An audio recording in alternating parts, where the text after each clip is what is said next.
வணக்கம்,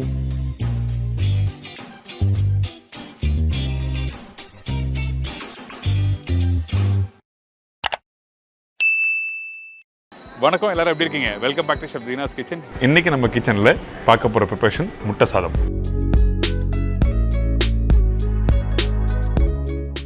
இதோட இந்த சில்லி சிக்கன் எப்படி பண்ணுறது பார்க்க போகிறோம். இப்போ இந்த டிஷ்ஷுக்கு தேவையான பொருட்கள் பார்த்தலாமா?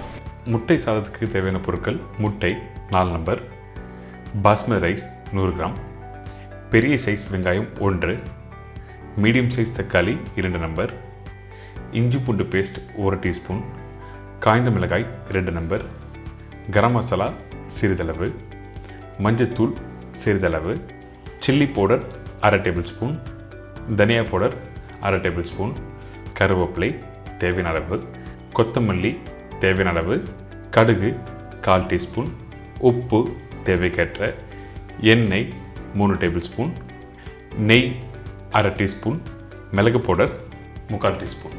இதாங்க இந்த ப்ரிப்பரேஷன் தேவையான பொருட்கள். முட்டை சாதம் சொன்னால் எல்லோரும் வீட்டில் ஈஸியாக பண்ணுற ப்ரிப்பரேஷன். ஏன்னு கேட்டிங்கன்னா, இந்த டிஷ்ஷுக்காக இன்னும் ஒரு கிரேவி பண்ண வேண்டியதில்லை. அதனால் எல்லோரும் ஈஸியாக சட்டுன்னு பண்ணணுன்னு முட்டை சாதம் இந்த ப்ரிப்பரேஷன் பிரேக்ஃபாஸ்ட்லையும் சாப்பிட்லாம், லஞ்சில் சாப்பிட்லாம், டின்னர்லையும் சாப்பிட்லாம். இந்த ப்ரிப்பரேஷன் எப்படி நல்ல ஒரு ஜூஸியான ஒரு முட்டை சாதம் பண்ணுறதா இன்றைக்கி நம்ம பார்க்க போகிறோம். ஃபஸ்ட்டு நம்ம என்ன பண்ணுறோன்னா, நம்மக்கிட்ட இருக்க இந்த 4 முட்டை நல்லா உடச்சி நல்லா பீட் பண்ணுங்கள். எந்தளவுக்கு நல்லா பீட் பண்ணுறீங்களோ அந்தளவுக்கு முட்டை நல்லா ஃப்ளஃபியாக வரும். அதனால தான் நல்லா பீட் பண்ண சொல்கிறேன்.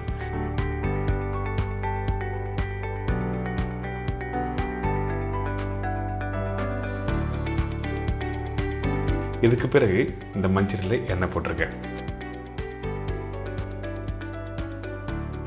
எண்ணெய் போட்டோன்னே கடுகு தாளி போட்டு கொஞ்சம் காஞ்ச மிளகாய். இந்த முட்டை சாதம் கொஞ்சம் சவுத் இந்தியன் ஸ்டைலில் தாளிப்பு போட்டு பண்ணி பாருங்களேன், அந்தளவுக்கு சூப்பராக இருக்கும். அதனால தான் கடுகு, கொஞ்சம் காஞ்ச மிளகாய், அதுக்கப்புறம் பச்சை கருவேப்பிலை, வெங்காயம் இதெல்லாம் போட்டு நல்லா வதக்குறோம். இந்த வெங்காயம் குக் பண்ணுற டைமிங் என்ன கேட்டிங்கன்னா, டைமிங்கோட கரெக்டாக பர்சன்டேஜ் சொல்கிறேன். ஒரு 50 to 60% அளவுக்கு வதங்கினா மட்டும் போதும். லைட்டாக ப்ரௌன் கலர் மாறும். அந்த டைமில் அரைச்சி வச்சுருக்க இஞ்சி பூண்டு பேஸ்ட்டு போடுங்க. இஞ்சி பூண்டு பேஸ்ட்டு போட்ட பிறகு ஜஸ்ட் லைட்டாக சாத்தே பண்ணணும். ரொம்ப நேரம் குக் பண்ண வேண்டிய அவசியம் இல்லை. அதுக்கப்புறம் கட் பண்ணி வச்சுருக்க தக்காளி. இந்த ப்ரிப்பரேஷனில் தக்காளி அதிகமாக போடல, நம்ம கொஞ்சம் தான் போட்டிருக்கோம். தக்காளி அதிகமாக போட்டால் தக்காளி தொக்கு கான்செப்ட் போயிடும். அதனால் கொஞ்சமாக தக்காளி போட்டிருக்கேன். அதுக்கப்புறம் மஞ்சத்தூள், மிளகாய் பவுடர், தனியா பவுடர்,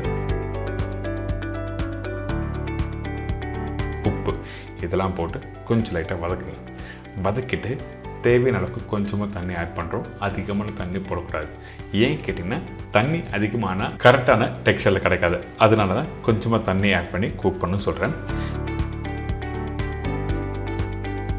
இப்போ கொத்தமல்லி போட்டிருக்கோம். கொத்தமல்லி போட்ட பிறகு திருப்பி நல்லா குக் பண்ணுங்கள். குக் பண்ணும்போது கொஞ்சம் எண்ணெய் மேலே வரும். எண்ணெய் அதிகமாக இருக்குன்னு சொல்லி ஃபீல் பண்ணோம்னா, எதுக்காக இந்த எண்ணெய் அதிகமாக வருதுன்னு கேட்டிங்கன்னா, அந்த அரிசியை போட்டு பிரட்டும் போது உங்களுக்கு கரெக்டான டெக்ஸ்சரில் வரும், உதிரியாக வரும். அதனால தான் கொஞ்சம் எண்ணெய் தாராளமாக ஊற்றிருக்கேன். உங்களுக்கு வேணும்னா கம்மி பண்ணிக்கலாம். இப்போ இந்த முட்டை போட்டிருக்கு பார்த்தீங்களா, இந்த முட்டையை வெல்டன் பண்ணக்கூடாது, நல்லா குக் பண்ணக்கூடாது சொல்கிறேன். 80 to 85% குக் பண்ணிவிட்டு அதுக்கப்புறம் பாயில் பண்ணி வச்சுருக்க இந்த அரிசி, அதாவது சாதத்தை மேலே போடுறோம்.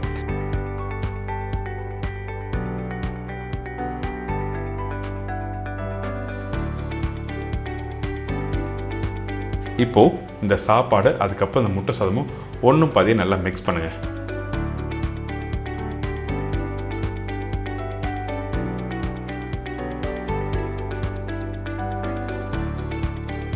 மிக்ஸ் பண்ணி முடித்த பிறகு நம்ம என்ன பண்ணுறோம்னா, இந்த இடத்துல மிளகு பவுடர் ஆட் பண்ணுறோம். மிளகு பவுடர் கடைசி தான் போடணும், அதனால் கடைசியாக போட்டிருக்கேன். இதுக்கப்புறம் கொஞ்சம் கொத்தமல்லி, நெய் 3/4 டீஸ்பூன் சொல்லியிருக்கேன்ல, அந்த நெய் போட்டு மிக்ஸ் பண்ணிவிட்டு அதுக்கப்புறம் சாப்பிட்டா சூப்பராக இருக்கும். ஒரு 5 நிமிஷம் தம் போட்டிருக்கேன். ஓப்பன் பண்ணால் இந்த மாதிரி இருக்கும். இப்போது இதை நல்லா மிக்ஸ் பண்ணிவிட்டு இதுக்கப்புறம் ஃபைனலாக பிஞ்ச் கரம் மசாலா. கரம் மசாலா நிறைய பேர் முட்டை சாதத்தில் போட மாட்டீங்க. ஆனால் எடுத்த உடனே ஃபஸ்ட்டே நீங்கள் போட்டிங்கன்னா உங்களுக்கு அந்த டேஸ்ட் ஒரு ஸ்ட்ராங்கான ஃப்ளேவர் ஆகிடும். அதனால தான் அந்த மசாலா டைப் வேணும்னு நினச்சிங்கன்னா அந்த டைமில் லாஸ்ட்டாக கரம் மசாலா போட்டு மிக்ஸ் பண்ணி எடுத்து சர்வ் பண்ணால் ஒரு அருமையான முட்டை சாதம் ரெடி.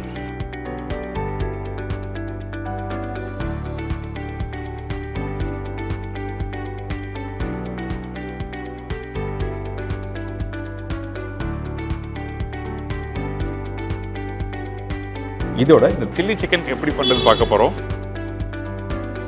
சில்லி சிக்கனுக்கு தேவையான பொருட்கள்: சிக்கன் லெக் போன்லெஸ் 1/2 கிலோ, முட்டை 1 நம்பர், மைதா 2 table spoon, cornflour 2 table spoon, காய்ந்த மிளகாய் 30 கிராம், பெல் பெப்பர்ஸ் 1 பவுல், பெரிய சைஸ் வெங்காயம் 1 நம்பர், பச்சை மிளகாய் 3 நம்பர், பொடிசை நறுக்கிய பூண்டு 1 டேபிள் ஸ்பூன், பொடிசை நறுக்கிய இஞ்சி 1/2 tablespoon, pepper powder 3/4 teaspoon, aromatic powder 1 teaspoon, dark soya sauce 4 teaspoon, spring onion தேவையான அளவு, உப்பு தேவையான அளவு, எண்ணெய் சமைக்கிறதுக்கு தேவையான அளவு. இதாங்க இந்த ரெசிபிக்கு தேவையான பொருட்கள்.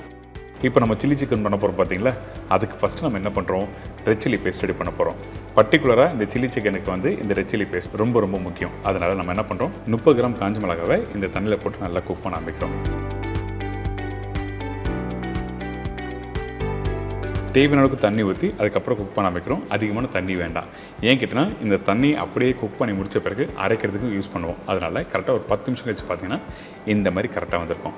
அதே டைமில் அந்த காஞ்ச மிளகாவை குக் பண்ணி முடித்த பிறகு கையில் எடுத்து பார்த்தீங்கன்னா நல்லா சாஃப்டாக இருக்கும். அதுக்கு பிறகு சூடு ஆறின பிறகு மிக்ஸி ஜாரில் போட்டு அரைக்க ஆரம்பிக்கலாம்.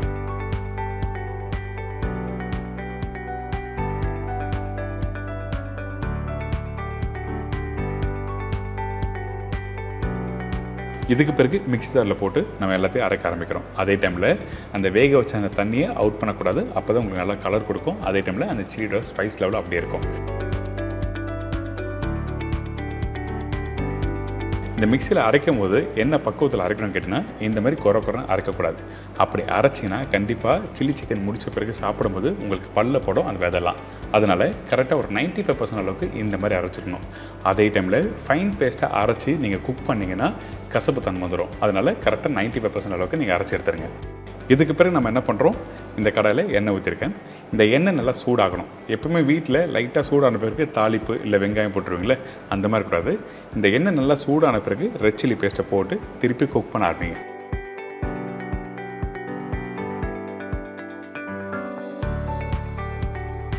இதுக்கு பிறகு எவ்வளோ நேரம் குக் பண்ண கேட்டிங்கன்னா, குறைஞ்சபட்சம் ஒரு 10 நிமிஷம் நல்லா குக் பண்ணணும். அப்போ தான் அந்த ஆயில் நல்லா அப்சர்வ் பண்ணும். அதுக்கு பிறகு எடுத்து நீங்கள் ஒரு சின்ன பவுலில் மாற்றி வச்சுக்கலாம். இந்த மாதிரி ரெட் சில்லி பேஸ்ட் நீங்கள் ரெடி பண்ணி முடித்த பிறகு நீங்கள் நிறைய சைனீஸ் ரெசிபிக்கு யூஸ் பண்ணலாம். அதாவது ஷேஸ்வான், மஞ்சூரியன், சில்லி சிக்கன், அதுக்கப்புறம் சில்லி காலி நூடுல்ஸ், இந்த மாதிரி ரெசிபிக்கு எல்லாத்துக்கும் யூஸ் ஆகும். அதனால தான் இந்த மாதிரி ரெடி பண்ணி நீங்கள் வச்சுக்கலாம்.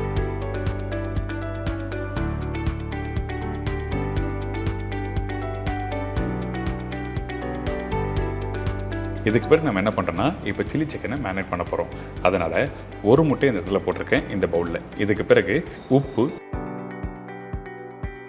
பிளாக் பெப்பர் பவுடர் போட்டிருக்கோம். இதுக்கப்புறம் அரோமேட்டிக் பவுடர், அதாவது சீசனிங் பவுடர் சொல்லுவாங்க. இந்த வெஜிடபிள்லாம் டாஸ் பண்ணுறதுக்கு எப்பவுமே ஒரு சீசனிங் பவுடர் யூஸ் பண்ணுவோம் ஹோட்டலில். இந்த சீசனிங் பவுடர் இல்லைன்னா பரவாயில்ல, நீங்கள் அப்படியே யூஸ் பண்ணலாம். இதுக்கப்புறம் கட் பண்ணி வச்சுருக்கேன் இந்த சிக்கன் பர்டிகுலராக நீங்கள் யூஸ் பண்ணுறது கேட்டிங்கன்னா, பிரஸ்ட் யூஸ் பண்ணக்கூடாது, லெக் போன்லெஸ் மட்டும்தான் யூஸ் பண்ணணும். அப்போ தான் சிக்கன் குக் பண்ணி முடித்த பிறகு உங்களுக்கு நல்லா ஜூஸியாக இருக்கும், டாஸ் பண்ணி சாப்பிடும்போது நல்லாயிருக்கும். பிரஸ்ட் யூஸ் பண்ணால் நூல் மாதிரி ஆகிடும். அந்த ஒரு காரணத்துக்காக நான் பிரஸ்ட் வகையை யூஸ் பண்ணாமல் லெக் போன்லெஸ் யூஸ் பண்ணுறேன். இதெல்லாம் போட்ட பிறகு முட்டை, மிளகுத்தூளோட சிக்கன் நல்லா மிக்ஸ் பண்ணுங்கள். மிக்ஸ் பண்ணி முடித்த பிறகு உங்களுக்கு அந்த சீசனிங் எல்லாமே இறங்கும். அதுக்கு பிறகு கோட்டிங் நம்ம என்ன பண்ணுறோன்னா, மைதா மாவு 2 table spoon, cornflour 2 table spoon போடுறோம். எதுக்காக இந்த மாதிரி மைதா மாவு கார்ன்ஃப்ளவர் போடுறோங்கிட்டிங்கன்னா, அப்போ தான் அந்த சிக்கனோட கோட்டிங் ஆனால் தான் உங்களுக்கு சாப்பிட்றதுக்கு நல்லாயிருக்கும். அதே டைமில் அதிகமான மைதா மாவும் கார்ன்ஃப்ளவரும் இருக்கக்கூடாது. அப்படி இருந்தால் ஃப்ரை பண்ணி முடித்த பிறகு உங்களுக்கு பஜ்ஜி மாதிரி ஆகிடும். அதனால் தேவையான அளவுக்கு கரெக்டான மாவை போட்டு நல்லா மிக்ஸ் பண்ணுறோம்.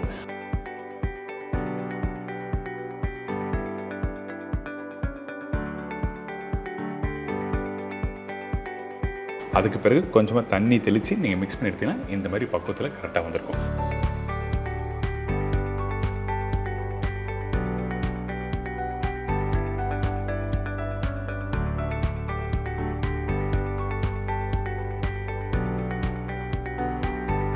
இந்த பேட்டர் இந்த மாதிரி தான் இருக்கணும். சிக்கனோட மிக்ஸ் பண்ணி முடித்த பிறகு அடுத்தது இந்த எண்ணெய் சூடாக இருக்குது. இந்த சிக்கன் பீஸை 1 by 1 போட்டு குக் பண்ணுங்கள். இந்த சிக்கன் குக் பண்ணும்போது ரொம்ப நேரம் குக் பண்ணக்கூடாது. அதாவது சுக்கா ஸ்டைல் ஆயிடுச்சுன்னா கண்டிப்பாக அந்த மசாலா டாஸ் பண்ணும்போது நல்லா இருக்காது. அதனால் கரெக்டான பக்குவத்தில் இந்த சிக்கனை குக் பண்ணி எடுத்துருங்க.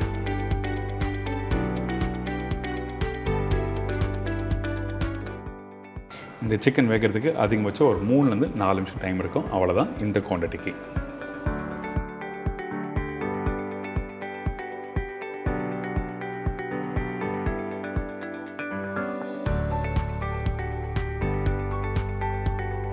இப்போ இந்த சிக்கன் ரெடி ஆகிடுச்சுல, ரெடியான சிக்கனை அப்படியே இன்னொரு பிளேட்டில் ட்ரான்ஸ்ஃபர் பண்ணி வச்சுருக்கேன். இந்த மாதிரி சிக்கன் எடுத்து நீங்கள் ஃப்ரைட் ரைஸ், நூடுல்ஸ் இந்த மாதிரி ரெசிபிக்கு எல்லாத்துக்கும் யூஸ் பண்ணலாம். இதுக்கப்புறம் நம்ம மசாலா ரெடி பண்ண போகிறோம். அதனால் இந்த பேனில் 1 டேபிள் ஸ்பூன் எண்ணெய் மட்டும்தான் போட்டிருக்கேன். அதிகமான எண்ணெய் யூஸ் பண்ண வேண்டாம்.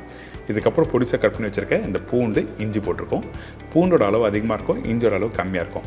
இந்த இஞ்சி பூண்டு போட்ட பிறகு லைட்டாக வதக்க ஆரம்பிங்க. கொஞ்சம் கலர் மாறல. அதுக்கு பிறகு 2 டேபிள் ஸ்பூன் வெங்காயம் போடுறோம்.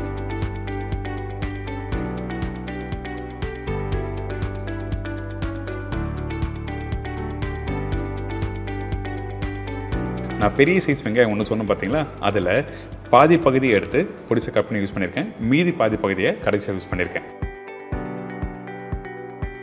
இதுக்கப்புறம் இந்த வெங்காயத்தை டாஸ் பண்ண ஆரம்பிக்கிறோம். எப்போவுமே ஒரு சைனீஸ் ரெசிபி நீங்கள் வீட்டில் பண்ணும்போது உங்களோட பேன் நல்லா சூடாகணும். ஹை ஃப்ளேமில் வச்சு தான் டாஸ் பண்ணணும். லோ ஃப்ளேமில் வச்சு டாஸ் பண்ணும்போது உங்களுக்கு என்ன வேணால் எண்ணெய் பிடிக்க ஆரம்பிச்சிடும். அதே டைமில் அந்த சாஸ் கரெக்டாக கோட்டிங் ஆகாது. அதனால் எப்போவுமே உங்களோட பேன் வந்து ஹை ஃப்ளேமில் இருக்கணும். இதுக்கப்புறம் கட் பண்ணி வச்சுருக்க பச்சை மிளகாய், குடமிளகாய், மீதி உள்ள வெங்காயத்தை இதில் போட்டிருக்கோம். இந்த குடமிளகா வெங்காயம் ரொம்ப நேரம் குக் பண்ணக்கூடாது. அதிகபட்சம் 2 செகண்ட் நீங்கள் டாஸ் பண்ணுங்கள். இப்போ டாஸ் பண்ணி முடித்த பிறகு பார்த்தீங்கன்னா அந்த வெங்காயம், குடமிளகா நல்லா க்ரன்ச்சியாக இருக்கும். இதுக்கு பிறகு நம்ம ரெடி பண்ணி வச்சுருக்க அந்த ரெட் சில்லி பேஸ்ட்டை இந்த இடத்துல போட்டிருக்கோம். இந்த red chilli paste 30 gram cook பண்ணோம் பார்த்தீங்களா, அதில் 2 டேபிள் ஸ்பூன் இதில் யூஸ் பண்ணியிருக்கேன். மீதி வந்து நீங்கள் அப்படியே எடுத்து வச்சு எப்போலாம் சைனீஸ் ரெசிபி பண்ணுறீங்களோ அந்த டைமில் நீங்கள் யூஸ் பண்ணிக்கலாம்.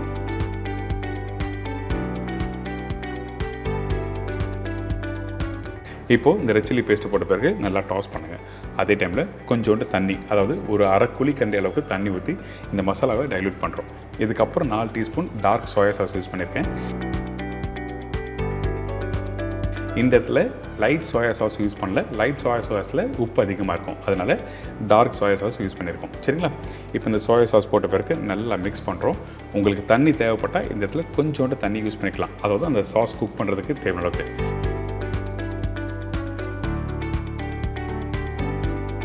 சீசனிங்காக உப்பு கொஞ்சம் போட்டிருக்கேன்.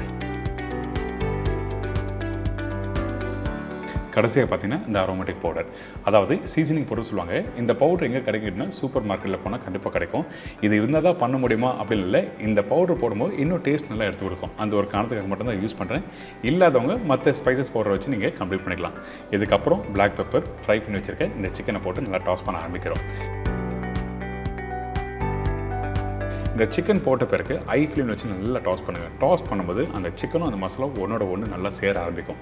அதுக்கு பிறகு கடைசியாக கொஞ்சம் ஸ்ப்ரிங் ஆனியன் போட்டு எடுத்து சர்வ் பண்ண ஒரு சூப்பரான சில்லி சிக்கன் ரெடி.